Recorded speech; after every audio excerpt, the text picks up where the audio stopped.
Today, we are highlighting the 2015 men's soccer season. We are joined with former head coach Dr. Gerry DiBartolo and current head coach, who was also an assistant in 2015, Alex Hargrove. We also have the pleasure of having two key players from this team joining us today, with D3Soccer.com second-team All-American goalkeeper Drew Staedeli and a All-CAC third-team selection defender Taylor Groginski. The men's soccer team had a very historic season, winning their first Capital Athletic Conference championship since 2008, which also earned them the automatic bid to their third consecutive NCAA tournament. The team finished the season with an overall record of 13-4-3, and then also posted a 6-0-3 conference record. So thanks everyone for joining me today to reminisce and look back on this very memorable season. Before we get into our questions and conversation, if you all would like to introduce yourselves, that'd be awesome. Gerry DiBartolo. In 2015, I was the head men's soccer coach and the interim athletic director. I'm currently now the director of athletics and campus recreation here at Salisbury. I'm Alex Hargrove. I was an assistant coach on the 2015 team, and I'm currently the men's soccer coach here at Salisbury. I'm Taylor Groginski. In 2015, I was a senior for the soccer team, and I was a center defensive midfielder.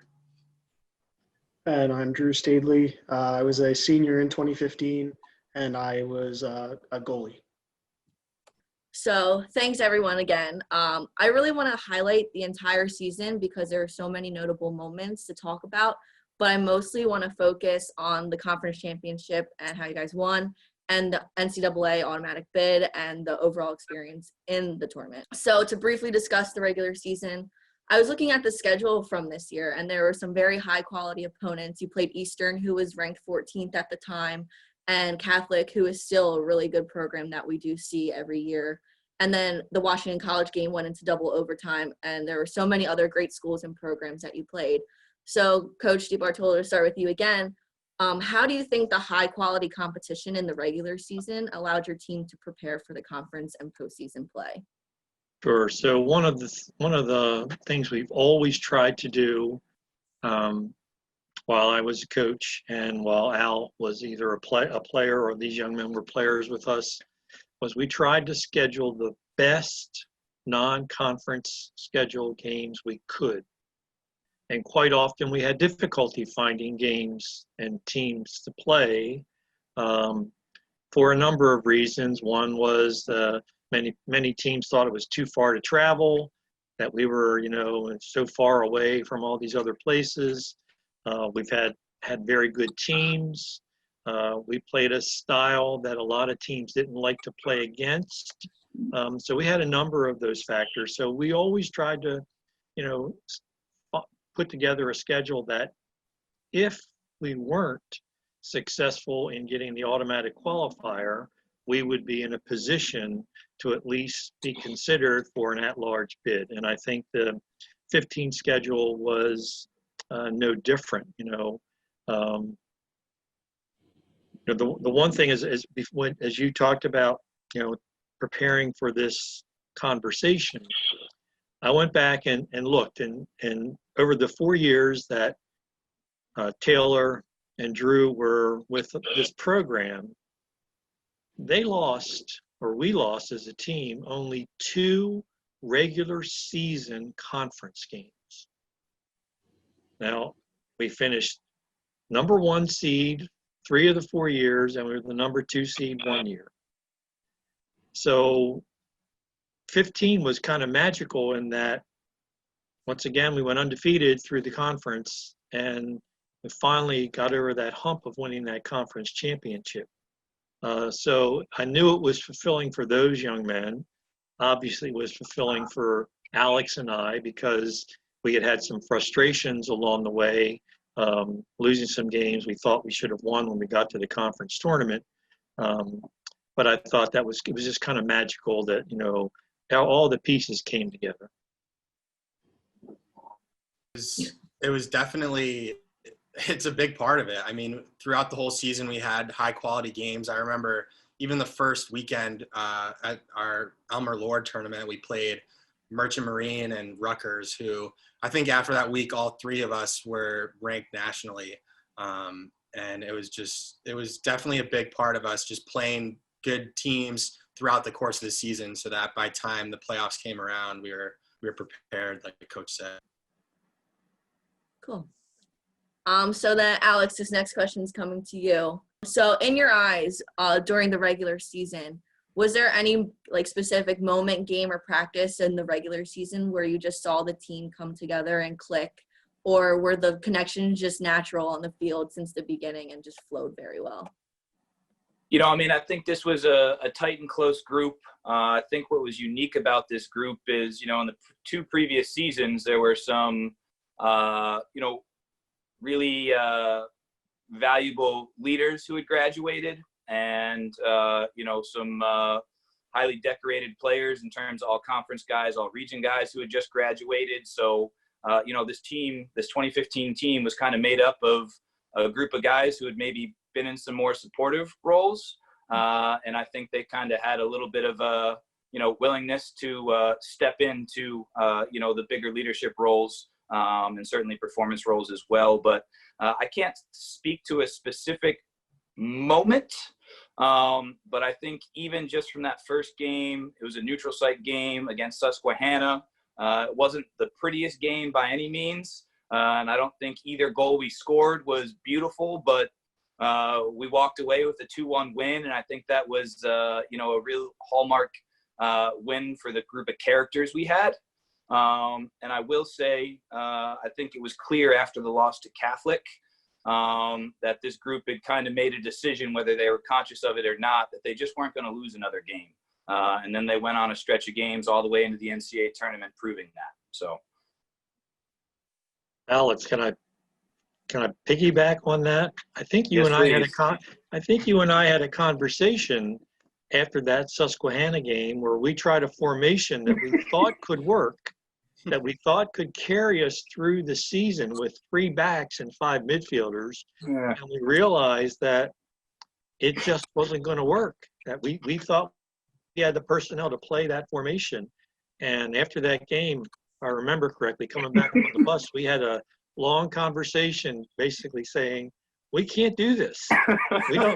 This is not going to work for us. And we changed between that game and the weekend, going back to a more traditional 4-back system, which made things a lot easier. I think, Drew, you were kind of busy that day, if I remember. That Susquehanna game, as we had some breakdowns, only allowed 1 goal, but I think that, there were some breakdowns there. Yeah, and if I can say something, like Alex said, there were a lot of players that graduated in years prior that held really important positions. And, what I commend our guys the most on is the mentality that they came into the fall season with, not really knowing how things were going to shake out or what formation we were going to play or where people would fit in, but everybody came together and they came ready and they wanted to have the best season we possibly could. So the preparation was big, and just the amount that people wanted to fight and push the program forward was great. Cool. And Alex, I'm glad that you mentioned the Catholic, because that's actually like my next lead in. So obviously I wasn't here in Salisbury in 2015. I actually just graduated high school. And then I was in my first semester of college. So to get an idea of the season, I really looked back at the old press releases, box scores, and your schedule. And from what I saw, the month of October seemed to be a very good month for this team. So Al had mentioned that the 1-0 loss to Catholic was kind of a lead into a huge streak of wins and ties. So Drew, as a goalie, you only allowed 4 goals in 8 games during that whole month, which I think is absolutely amazing. So how do you think you and your defense and the whole team kind of rallied back from that 1-0 loss at Catholic to hold 5 teams scoreless in October? Yeah, well, like Al said, after that Catholic game, we sort of had to sit down and think and say, well, what's going to happen if we don't win the conference at this point? And October's, the biggest conference month that we can have. And we knew, with our record at the time, maybe we wouldn't get an automatic bid.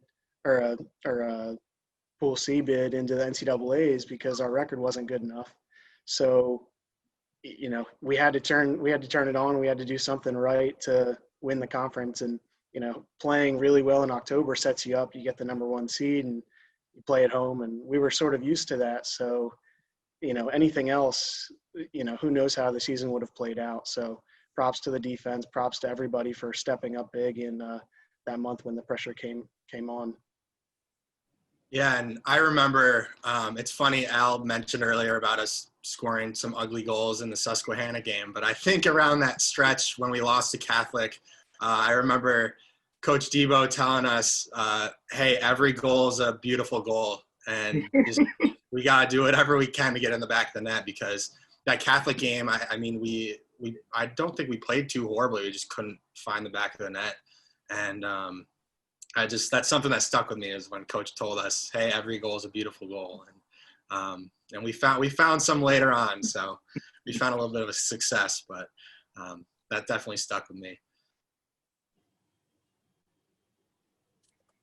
All right. And then, so that was your last regular season game, I think, from that season. So now moving more into your conference regular season play. Just looking at the schedule and the scores, I think one of the most notable games was the 1-1 tie against CMU, when Ivan scored the tying goal with the 3 minutes left in regulation. So Taylor, even though this game ended in a tie after 2 overtime periods, how do you think you guys took that and used that momentum to finish the conference play with flying colors, I guess? Yeah, I mean, that game, coming out of it, a lot of games when we tie, I mean, we were a good team, so we didn't like tying. But when it was against CNU and we were down for, I think we gave up an early goal, and we were down for basically 80, almost 90 minutes, and then Ivan scored that. It kind of felt like a win for us. And after that, we were just ready to go. I mean, that was probably the biggest game of our season. CNU is a really good team, and they're a team we knew it was always going to be a tough game against them. And when Ivan scored that, it was just such a relieving feeling. And we kind of took that going forward and made the most of it. And I think that did play a big part in us going on to win the conference. I think a loss there would have really hurt us. Yeah, I'll piggyback on Taylor, I think, because I think his comments were right on. The Salisbury CNU became a pretty intense game for us. And it replaced York as our primary rival, to be perfectly honest with you. And the games are always competitive. And they were all over us early in the game. And we really were scrambling. Drew kept us in the game with some really good saves. Our defense maintained its shape pretty well. But we were struggling to get forward. And, you know, we started to get some momentum in the second half in that game.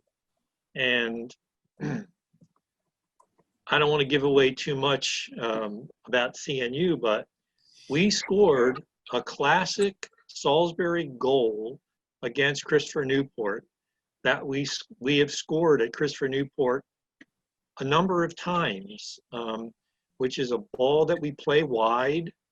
They're always susceptible to that driven ball down, drive the end line. They ball watch a little bit, and Ivan was able to find his way in there. And Taylor says, you know, ugly goals, and it wasn't a great shot, but it found the back of the net, and it shocked. And they had a huge crowd there that night, a huge crowd at CNU, and it shocked everyone. And then we were able to, you know, hold on for the overtime period and had some chances. But that was a, you know, pretty typical Salisbury Christopher Newport game, and you know, two teams battling, playing two different styles, and you know, our guys really did a great job that night. All right. And then going back to you, Coach DiBartolo, once the regular season was over and you guys earned the number 1 seed, what were kind of some of your expectations going into the conference tournament with the number 1 seed and the home field advantage? Well, I didn't announce that it was my last year until we got through the regular season. I think I told the coaching staff, and I told them I did not want players to know that. So we told them, and I didn't know how they were going to react to that. But, we knew that, I think, Taylor indicated that pretty well, that we had to leave no doubt about whether we were going to make the tournament or not by winning that automatic qualifier. So, we drew two pretty tough opponents. Mary Washington, in that semifinal game, we got a bye in that first round, who we beat pretty easily in the first time we played them. Very unusual, going to Mary Washington. I think we were up 4-0, and then we let down a little bit in that game. And they were a very good team, and they're battling for their life, obviously. And then, in the championship game, playing against St. Mary's, again, a very, very, very difficult team, and a team that we battled with. We scored early in the regular season against St. Mary's, and then they came back to tie it, probably in the 70th or 75th minute, somewhere around there. And within a minute, we scored to go ahead 2-1 and really deflated them. A team that believed that they were better than us, a team that so for us to go in and win that game on an ugly day, a rainy, ugly day, was just a tremendous accomplishment. So I mean, I was really happy for those guys to finally win a championship. Since I was a player there, my freshman year all the way to my senior year, was always win the conference championship was our first team goal. And every year we were the 1 seed or 2 seed, so we had home field advantage. We had good opportunities, and we just could never put the finishing touch in the previous 3 seasons. And I think Coach coming out and telling us that it was his last season, it really made us play for him. He's such a big part of the program for 34 years. And we had alumni coming up to us before that championship game. I must have received 3, 4, 5 texts from previous alumni saying, hey, like, this is a big day for Salisbury soccer and for Coach. And we knew that going into it, but I think just all of that kind of emotion behind in the background, we really had something to play for. And the guys really took that to heart, and everybody came out to play. And I mean, we won both the tournament games 2-0. I mean, pretty convincing, I felt. And it felt good. It felt real good. Had to be the best moment in all my 4 years. All right, now Alex, back to you. This was kind of, I feel like, a very special one for you, because the last time Salisbury won a CAC championship, you were actually a player, which I think is amazing and so funny. So what were some main differences between winning a championship as a player and then again as a coach? Because not many people get that experience. Yeah, and it's funny. I think the 2008 championship game and 2015 championship game had some similarities in both being not very pretty days. But every day is a good day out on the island, especially when a conference championship is involved. And, I think the biggest difference between winning it as a player and winning it as a coach, I think I was able to enjoy the entire experience more being an assistant coach.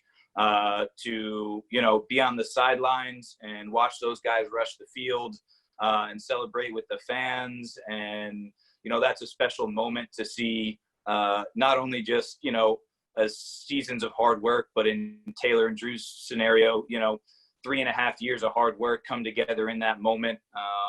It's just really special to watch the players have that opportunity.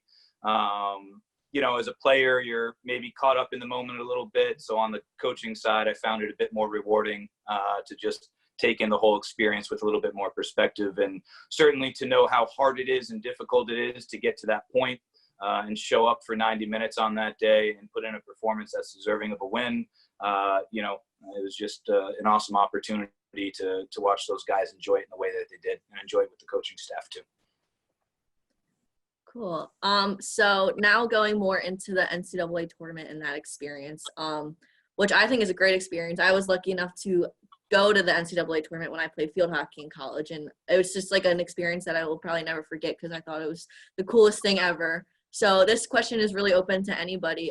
How did you guys prepare for the matchup against Tufts, since you guys usually don't see them during the regular season? You don't have a whole lot of time to get ready from, the weekend conference championship to then preparing to go. Alex and myself and the other assistants, we tried to do as best we could to figure out Tufts, what they did, what they like to do. Their coach who's no longer their coach, but their coach at the time was a young man that I knew because he was with the Bethesda soccer program for a number of years and a coach with them. So, I kind of had an understanding of his style of play and how they like to play. And I had watched some of their games early in the year, just a soccer junkie and as a coach. And if they're playing a night game or an afternoon game and I've got an hour, I'll just put it on. So, we knew they were a really good team. They had won some national championships. But I thought we matched up pretty well with them, to be perfectly honest with you. And I thought our preparation that week was really good. We had a couple injured players, and one of them came back for that Tufts game. But I thought that we matched up really well with them, and I thought we deserved a better fate that night, to be perfectly honest with you, because they were good, but I thought that we could have won that game, and as great a season as that was, it would have been nice to play again. Let's put it that way, but it was a very, very competitive game. My preparation wasn't too much different than anybody else's, I don't think. As far as the players are concerned, it's just the next game, and you take the preparation that your coaches give you, you take their advice, and you work as hard as you possibly can to get ready for that. And it's a bigger stage. You have to step up and play your absolute best, otherwise you're not going to play again. I know going into that game, one of their players was out, probably their star forward.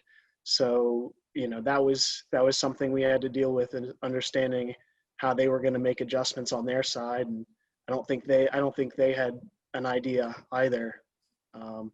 So just working hard, getting into a routine, and making sure that you were ready to play your best when the time came.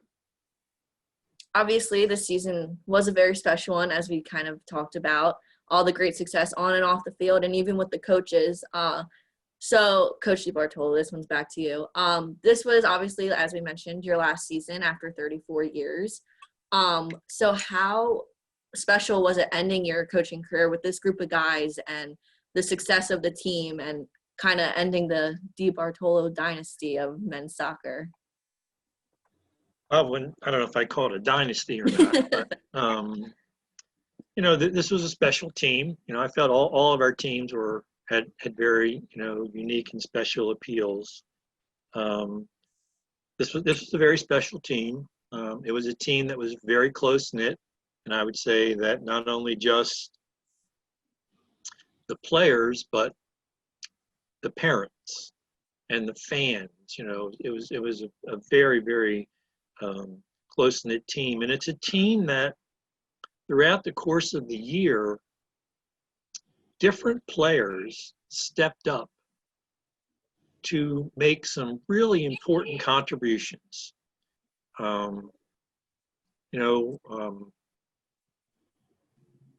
Tyler Andrus scoring that goal against Rutgers Camden on maybe a questionable call, to be honest with you.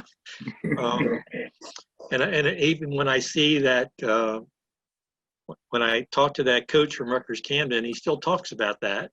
But for him to tuck that ball away, I think was, just tremendous, to, having one of our center backs scoring a lot of goals throughout the course of the year and key goals for us.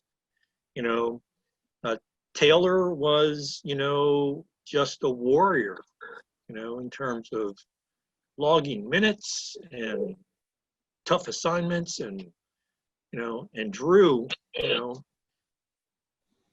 people always would when I talked to coaches, they would say, how can you play a guy that short in goals? Just watch the game. I mean, he made some phenomenal saves, and defenders, stepped in, and I mean, it was a team effort. Let's put it that way. A lot of our games were close, 1-goal games, some ties in there. We really didn't have many blowout games. It was, I think Al and I had this conversation a number of times.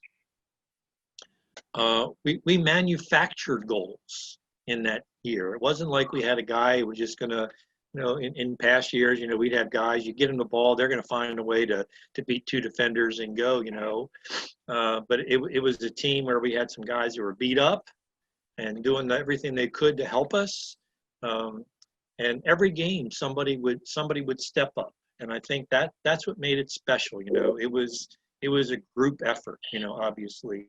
And it holds a special place in my heart. And then Alex, with Coach DiBartolo stepping down, you took over the program. So how did this season and the successes of prior seasons help kind of set expectations for your future seasons as a head coach? Yeah, I mean, I think, from the day I stepped into this program as a freshman in 2006, the expectation every year was clear, win a conference championship, sleep easy those next couple nights because you're going to be in the NCAA tournament a week later. And, those expectations held true, into 2015. And we've only tried to maintain those expectations in the last few years here. The players that are coming into our program, are coming here because the winning tradition, not only within the men's soccer program, but the athletic department as a whole. So those are players that are coming here because they want that pressure. They want that not only, conference tournament experience, but, they want the opportunities for, the special NCAA tournament experience as well. So, the 2015 season, after a little bit of a drought without a conference championship, just made it, put it right back in the forefront of our future players' minds stepping in here. So Drew and Taylor, what were some of the memorable moments of the team, like either on or off the field? I know, Taylor, you mentioned that the winning the conference obviously was one of the most memorable moments, but like memories that you have when you guys were traveling in the locker room after the CAC game or the Elmer Lohr tournament when you guys won that, just some like fun behind the scenes moments with the team. I think I'm going to start first on the field. I think my best moment was when Josh Lord scored that second goal in the CAC championship. I think it might have been his only goal that year or up until that point. And I just remember Tyler coming up to me at the end of the game and just telling the story of how the celebration happened. And he said when Josh scored, he looked kind of confused, and Tyler kind of had to tell him how to celebrate. And he called him over and was like, all right, we're going to go slide over there. And then, so it was raining, pouring. And so we all slid into the corner flag and all the fans ran on the field, which we had to change the field around and put a fence up after that, I think.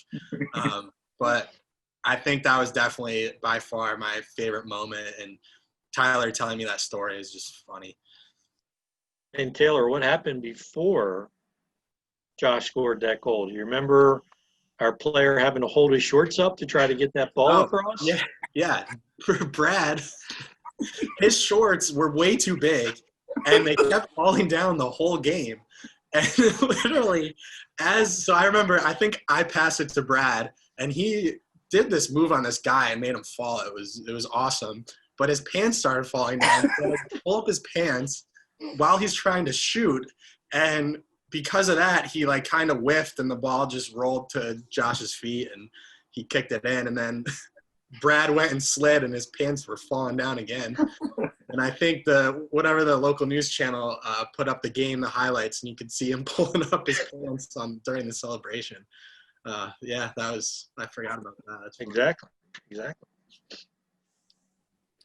Yeah, one of my most favorite moments, and it's true for any of these situations, but especially in 2015, playing at Washington College, it was a really tough game, back and forth, and Michael Feeney puts home the game winner in double overtime, and at that moment, once you see the ball go in the back of the net, everybody just sort of runs, and you go celebrate, and being able to finish off a game like that in such a crazy way, and you look back and think about the impact it had on our season, but they weren't the best team that year, but we needed a win.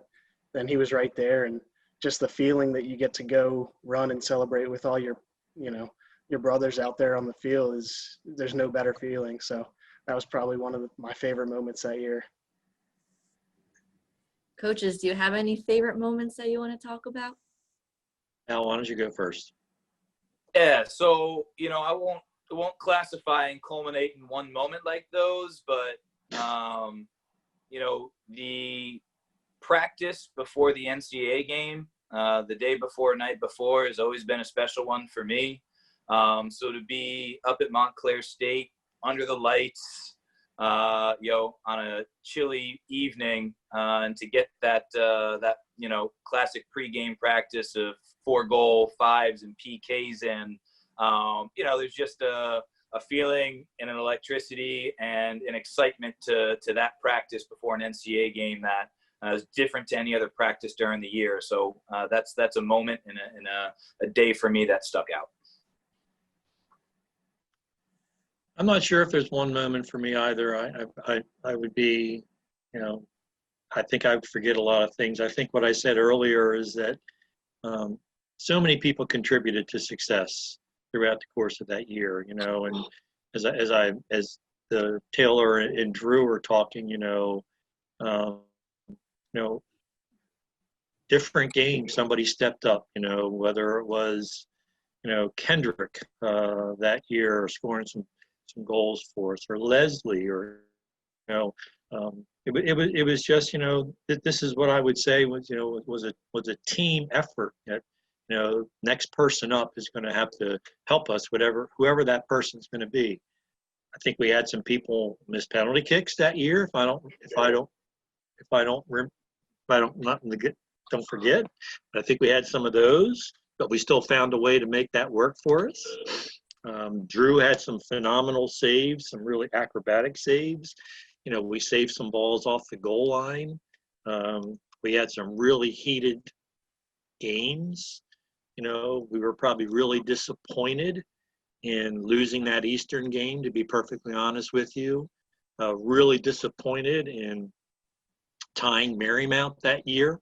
That